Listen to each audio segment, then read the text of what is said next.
আহা, কি জবাব দিবেন আল্লাহকে ভাই? ভাই কি জবাব দিবেন বলেন?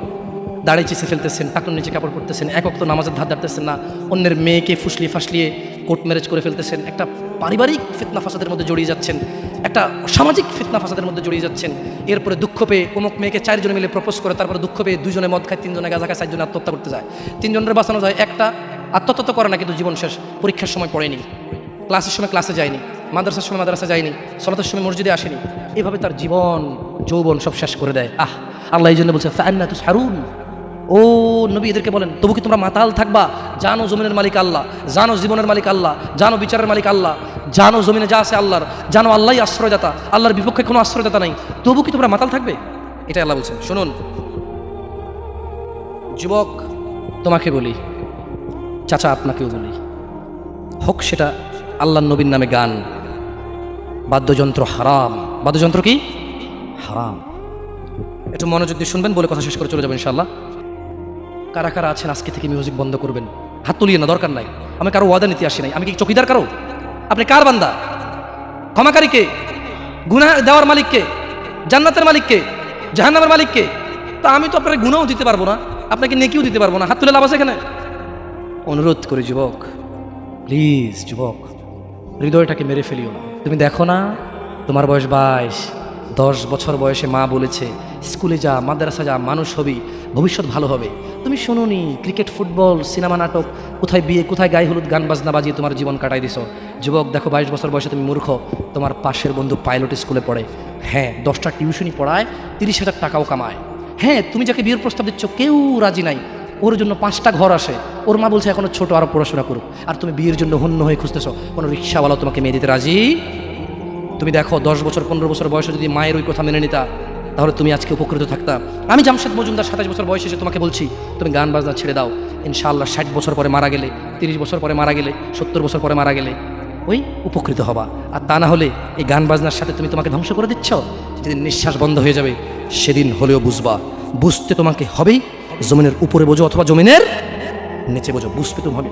শোনো, আল্লাহ কোনো কিছু বলেছে আর তুমি বুঝবা না, আহা পার পাওয়া যাবে না। তবে তোমাকে বলি, যা করেছো করেছো, যা গান বাজনা শুনেছো শুনেছো, এবার আল্লাহকে ভয় করে সব ছেড়ে ইস্তেগফার করো, বলো আল্লাহ আমাকে ক্ষমা করেন, আমার এই 2 কানে গলিত সীসা ঢালিয়েন না ইয়া আল্লাহ। ছিলাম কিন্তু আমি উপলব্ধি করতে পারিনি, আল্লাহ আজকে আমি উপলব্ধি করছি।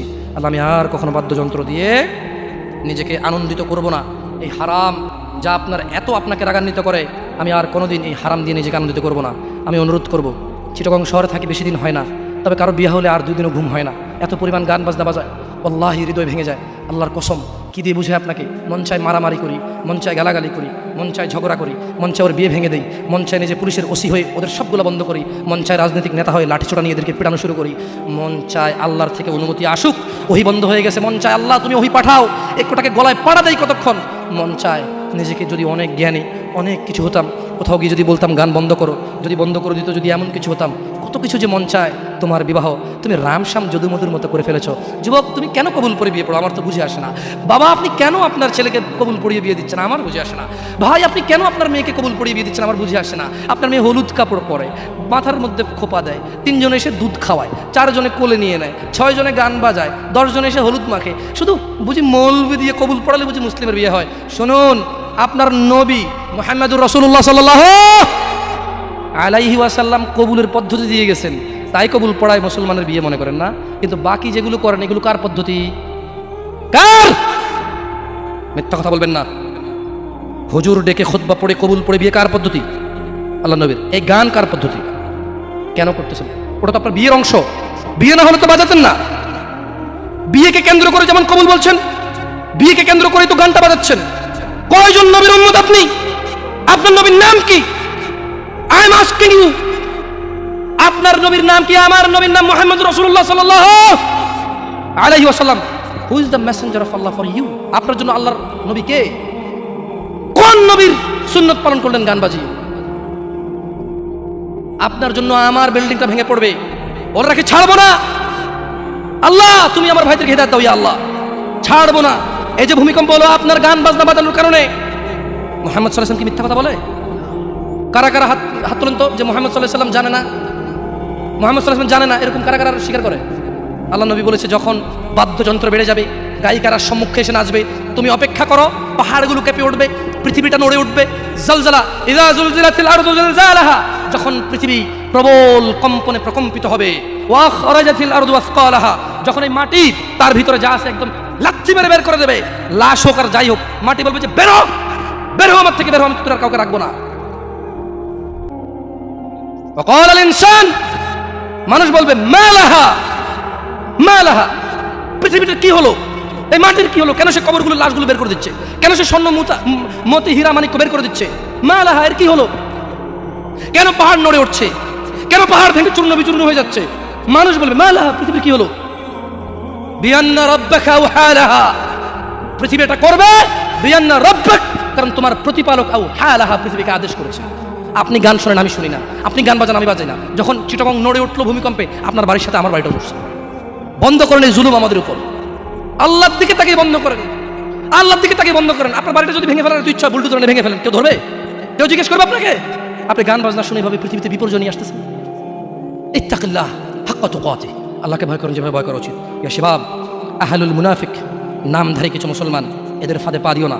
তারা চায় তোমরা নেশায় মত্ত হয়ে তোমরা তোমাদের জীবনটাকে জাহান্নামে উজাড় করে দাও। তারা চায় তোমরা শয়তানের ফাঁদে পা দিয়ে তোমরা আল্লাহ দ্রোহিতা এবং রাসূল দ্রোহিতায় মেতে ওঠো, অথচ আল্লাহ চায় তোমরা সফলতার দিকে আসো, আল্লাহ চায় তোমরা আল্লাহর ক্ষমার দিকে আসো, তোমরা সফল হও, আল্লাহ চায়। আল্লাহ সুবহানাহু ওয়া তাআলা বলেন, ইয়া আইয়ুহাল্লাযীনা আমানু ইন্নামাল খামরু ওয়াল মাইসির ওয়াল আনসাব ওয়াল আজলাম রিজসুম মিন আমালিশ শাইতান ফাজতানিবুহু লাআল্লাকুম তুফলিহুন। হে তোমরা যারা ঈমান এনেছো, মদ, জুয়া, মূর্তি পূজার ব্যাধি ও ভাগ্য নির্ণয় গণকের কাছে যাওয়া শিরক, গণকের কাছে যাওয়া শিরক। ভাগ্য নির্ণয় করার শর্ত কেবল ঘৃণার বস্তু, শয়তানের কাজ, কাজেই তোমরা সেগুলো বর্জন করো। ফাজতানিবু, কাজেই তোমরা সেগুলো বর্জন করো। ইয়া শিবাব, হে মানুষ, তোমরা মদ, জুয়া, গান বাজনা, ভাগ্য নির্ণয় করে এরকম জিনিস থেকে বেঁচে থাকো। আল্লাহ বলছেন যে রিজসুম মিন আমালিশ শায়তান, এগুলো শয়তানের কাজ, এগুলো ইবলিসের কাজ। ফাজতানিবু, আল্লাহ বলছে হে আমার বান্দারা, ফাজতানিবু, এগুলো থেকে বেঁচে থাকো। কেন? লাআল্লাকুম তুফলিহুন, যাতে তোমরা জিতে যাও, যাতে তোমরা সফল হও, যাতে তোমরা জান্নাতি হও, যাতে তোমরা ভয়াবহ আগুন থেকে বেঁচে যাও। জাহান্নামের আগুন কি? নাযাআতাল লিশশাওয়া, চামড়া খসে দেবে, এটা হচ্ছে জাহান্নামের আগুন। জাহান্নামের আগুন থেকে বাঁচার দরকার আছে না নাই? এইভাবে এলোমেলো চলাফেরায়, শুক্রবারের নামাজে গিয়ে বাকিও সব বাদ দিয়ে নামাজও পড়বো, শুধু খাবো। আরে বাস্তবতা এমন, এখনকার ঘুষখোররা বলেছে শুনেন 3 লাখের নিচে হবে না, আপনাকে বুঝতে পারতেছি না, জোরের টাইম চলে যাচ্ছে, দিলে না দিলে যাই নামাজ যাই। বড় আশ্চর্য, বড় আশ্চর্য। আরে ভাই, নামাজ আল্লাহর সাথে অপরাধ, ক্ষমাকারী কে? জানা আল্লাহর সাথে অপরাধ, ক্ষমাকারী কে? মদ পান আল্লাহর সাথে অপরাধ, ক্ষমাকারী কে? কিন্তু যার থেকে ঘুষ নিছেন, এটা কি আল্লাহর হোক না মানুষের হোক? ক্ষমাকারী কে? মানুষ, আল্লাহ না। আল্লাহ ক্ষমা করবে না, আল্লাহ নিজের উপরে হারাম করে দিয়েছে এটা। আপনি যদি বলেন যে আমি 3 দিন ভাত খাবো না, পারবেন? এই ওয়াদার উপর থাকতে পারবেন? নাকি খিদের বেলা খেতেই হবে? আল্লাহ এতটাই ক্ষমতাবান, তিনি যদি বলেন যে আমি এটা করবো না, তিনি এটা না করে থাকতে পারেন। অনেকে বলে যে আল্লাহ চাইলে পুরুষটাকে মহিলা বানাইতে পারবে। আমরা বলি যে আল্লাহ চাইলে সবই পারবে, কিন্তু আল্লাহ এখানে বলে যে আমি চাইবই না এটা। আর আল্লাহ এত ক্ষমতাবান, আমি এটা করবো না বলে পৃথিবীর কেউ জোর করে ওনাকে করাইতে পারবে না। আপনারা কথা বুঝতে পারছেন? এই জন্য মানুষের হক যে নিচ্ছেন আপনারা, আল্লাহ ক্ষমা করবে না। তো প্রশ্ন, আল্লাহ এত ক্ষমতাবান, আল্লাহ ক্ষমার মালিক না আল্লাহ? আল্লাহ এই ক্ষমতাটা তার বান্দাকে ভালোবেসে দিয়ে দিছে। হ্যাঁ বান্দা নে, তোকে দিয়ে দিলাম ইখতিয়ার, আমি আল্লাহ মিথ্যা কথা বলি না। তোর হক যে খাবে, তুই মাফ করলে সে মাফ পাবে, আমি মাফ করবো না। আমি দাখিলি দিব না জায়গায়, কি করবে না? আমি না কি গোলাবো না। লা ইলাহা ইল্লাল্লাহ, সুবহানাহু, তিনি পবিত্র। এবার আল্লাহ বলছে, কুল মান রাব্বুস সামাওয়াতিস সাব'i ওয়া রাব্বুল আরশিল আযীম। মুহাম্মদ সাল্লাল্লাহু আলাইহি ওয়াসাল্লাম বলুন, 7 আসমান ও মহা আরশের মালিককে, প্রতিপালককে।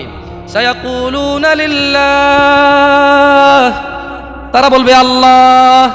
কুল আফালা তাত্তাকুন, ও মুহাম্মদ বলে দিন, তবু কি তোমরা আল্লাহকে ভয় করবে না? কুল মান বিয়াদিহি মালাকুত কুল্লি শাইইন ওয়া হুয়া ইউজির ওয়া লা ইউজার আলাইহি ইন কুনতুম তা'লামুন। মুহাম্মদ সাল্লাল্লাহু আলাইহি ওয়াসাল্লাম বলুন এদেরকে, তার হাতে সমস্ত বস্তুর কর্তৃত্ব, যিনি আশ্রয় প্রদান করেন অথচ তার বিপক্ষে কেউ আশ্রয় দিতে পারে না।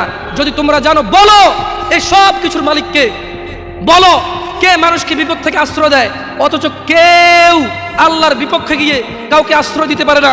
আল্লাহ যাকে ধ্বংস করবে কেউ তাকে বাঁচাইতে পারে না, আল্লাহ যাকে রক্ষা করবে কেউ তাকে ধ্বংস করতে পারে না।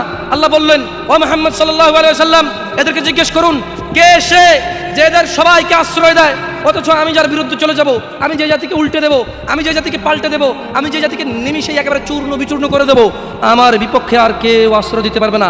এদেরকে জিজ্ঞেস করুন কে। আল্লাহ নিজেই সাক্ষী দিচ্ছে, এই কাফেররা, এই মুশরিকরা, এই মুনাফিক নামধারী মুসলিমরা, সায়াকুলুনা লিল্লাহ, আল্লাহ বলছে যে মুহাম্মদ সাল্লাল্লাহু আলাইহি ওয়াসাল্লাম এরা সবাই বলবে যে কে? আল্লাহ। যাক মাশাআল্লাহ, তাহলে কথা শুনতেছেন, জবাব দিয়েছেন তো, বুঝতে পারছেন যে কথা শুনতেছেন, আলহামদুলিল্লাহ। এবার আল্লাহ বলছে যে কুল ফাআন্না তুসহারুন, তাহলে কোথা থেকে তোমরা জাদুগ্রস্ত হচ্ছ?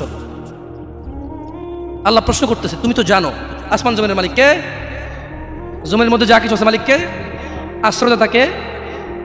এবার আল্লাহ প্রশ্ন করতেছে, নবী এদেরকে বলুন, তবু কি এরা নেশাগ্রস্ত মাতাল, আমাকে মানছে না?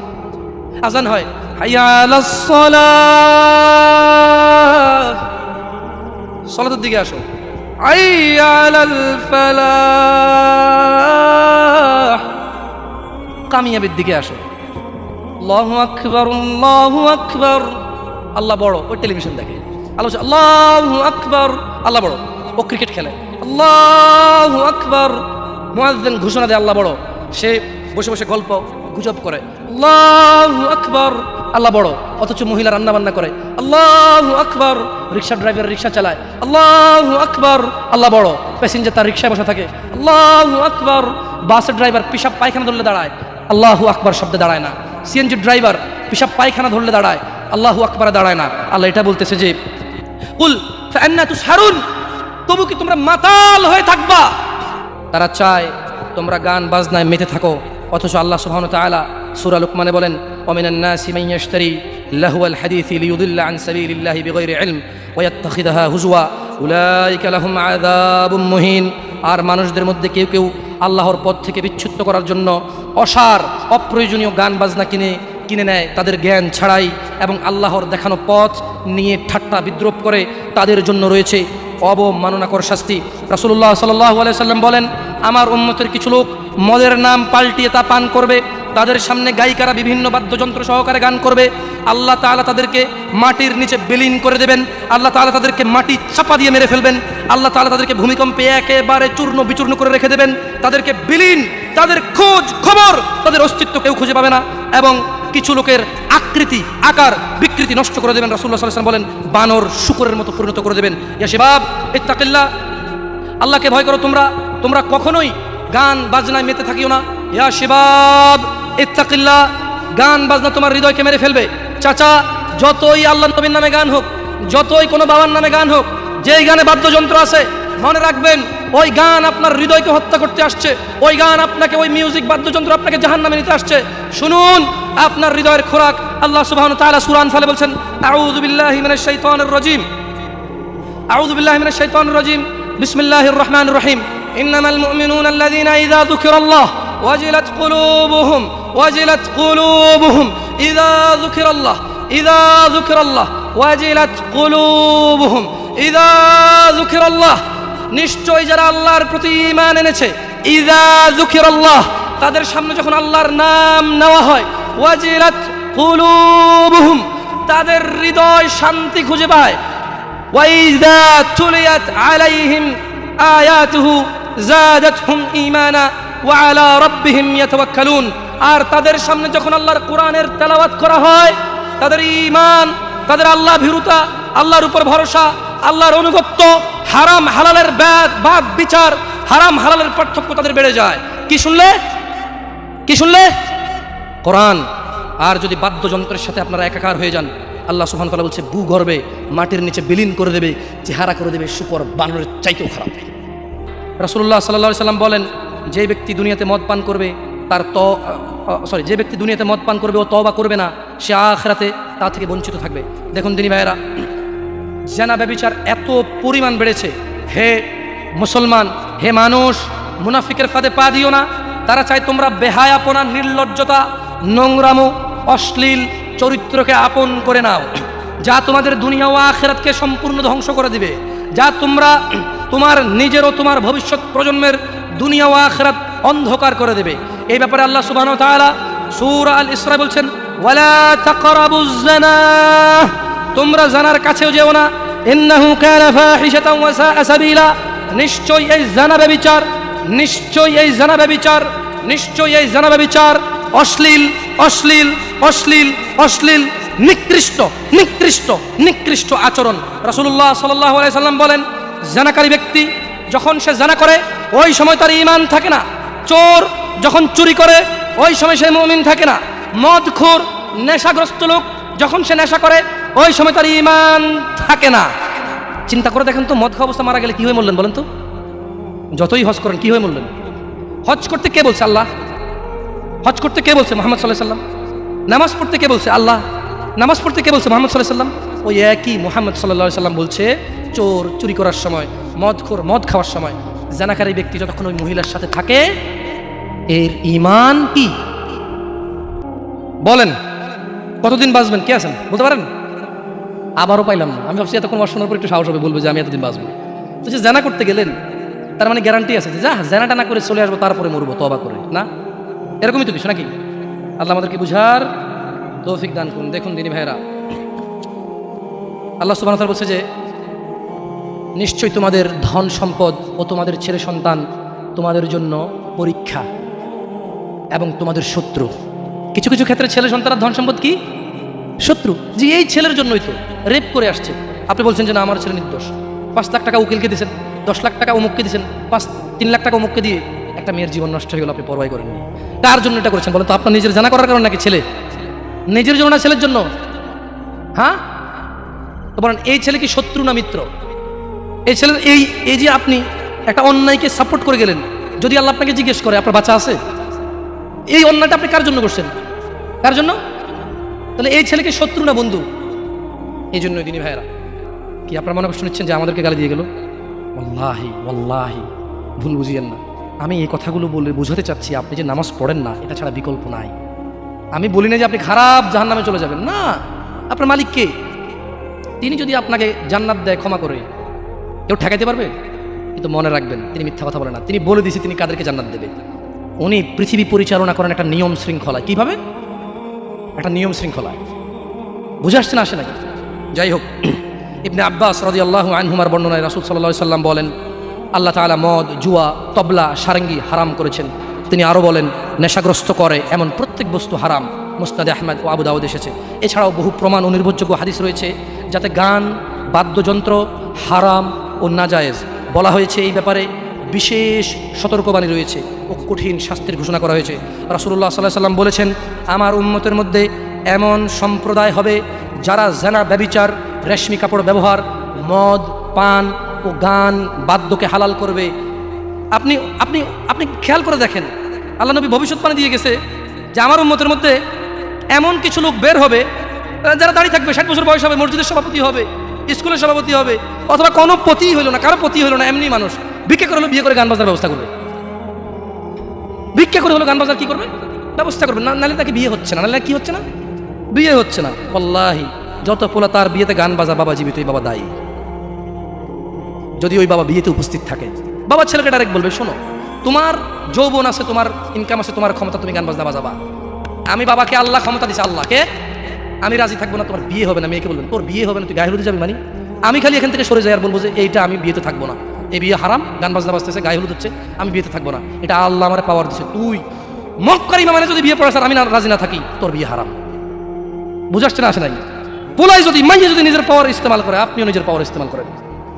বলেন যে কি পাওয়ার দেখাস আমার সাথে? আমি তোর বাপ, কি পাওয়ার দেখাস তুই?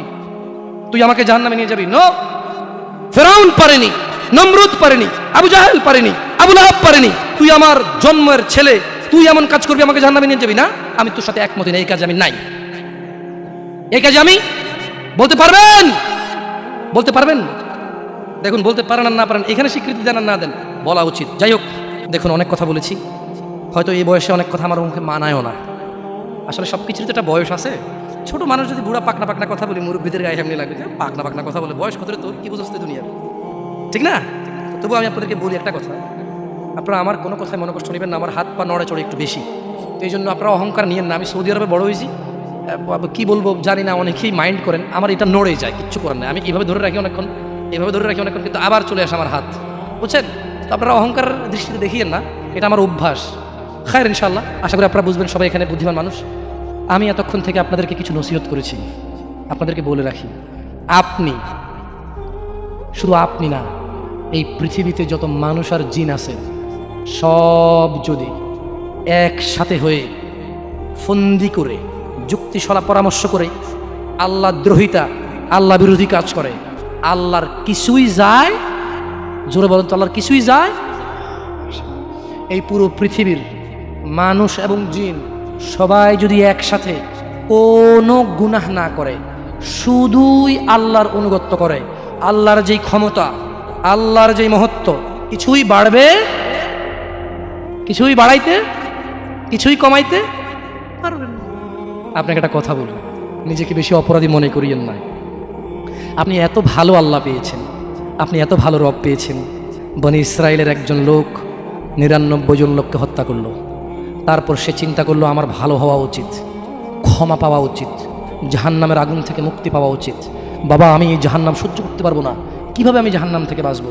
তখন সে একজন জ্ঞানী লোকের খোঁজ নিল এবং জিজ্ঞেস করলো যে আমার কি ক্ষমা হবে? ওই লোকে বললো যে না না, তোমার তো ক্ষমা হবে না। একবার তারেও মেরে কতজন পূর্ণ করলো? কিন্তু তার হৃদয়ে যন্ত্রণা কমেনি। ওই যে একটা যন্ত্রণা, কি কাজ করলে আমি ক্ষমা পেয়ে যাব, কি এমন কাজ করলে আমি আল্লাহর আযাব থেকে রক্ষা পাবো। সে আল্লাহকে প্রচণ্ড ভয় পাচ্ছিল। অ্যাট দ্য সেম টাইম সে সিদ্ধান্ত নিয়েছিল যে সে আর হত্যাই করবে না, সে ভালো হয়ে যাবে, অন্যায় করবে না, সে অন্যায় করবে না। কিন্তু তার ভালো হওয়ার জন্য একটা গ্যারান্টি লাগবে যে কে আছে এমন যে আমাকে বলবে কি করলে আমাকে আল্লাহ ক্ষমা করে দেবে। ওই লোকটা যখন মারা যায়, আল্লাহ তাকে জান্নাত দিয়েছে। কেন? সে ভালো হওয়ার ইচ্ছা পোষণ করেছে। আপনিও ভালো হওয়ার ইচ্ছা পোষণ করেন, করবেন তো ইনশাআল্লাহ। আর ভালো কখন হতে হবে? কালকে? কালকে কখন থেকে ভালো হতে হবে? না বিয়ের পরে। ভালো কখন থেকে হতে হবে? না চাকরির পরে। ভালো কখন থেকে হতে হবে? একটু দাঁড়িটাড়ি পাকার পরে, নাকি এখন থেকে? একটু নিজেকে প্রশ্ন করিয়েন, যখন বলবেন কালকে থেকে ভালো হয়ে যাব, মহা অন্যায় কথা। মানে আপনি নিশ্চিত গ্যারান্টি দিয়েছেন আপনি কালকে পর্যন্ত বাঁচবেন। এটা কত জঘন্যতম কথা না? আল্লাহ আমাদেরকে বোঝার তৌফিক দান করুন দিদি ভাইরা।